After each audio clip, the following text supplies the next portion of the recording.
On the morning of June 20th, shock set in for Dennis Towns and his neighbors. Everything, all the family heirlooms, everything. We had half of it was carpeted and paneled. I got 6 feet of water in the basement. Everything's gone.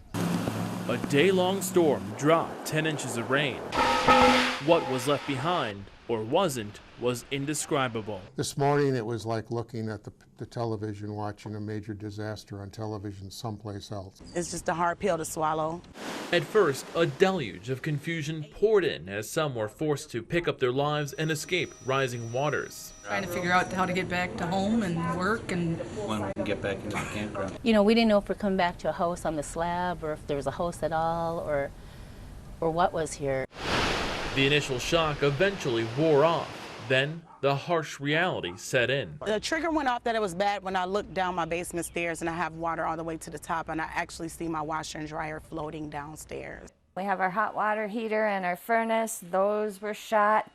There was 26 inches of water, standing water, throughout the basement. It's just hard to see the pain in people's faces, and people have lost much, if not all, of what they worked very hard to build up. But as they always do, despite their new hardships, Northlanders banded together. As one person said inside, we had the storm and now we're having the cleanup afterwards, but it was more like that was the race.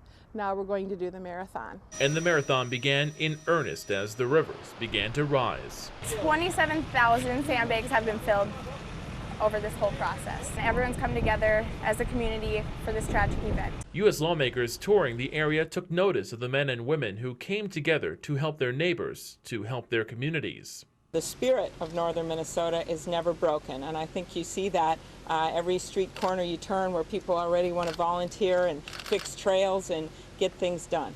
You just want to get your life out of here. Now it's up to homeowners to get things done, relying on determination and your help to piece together their lives. Mother Nature can do whatever they want to us, but it's not going to stop us.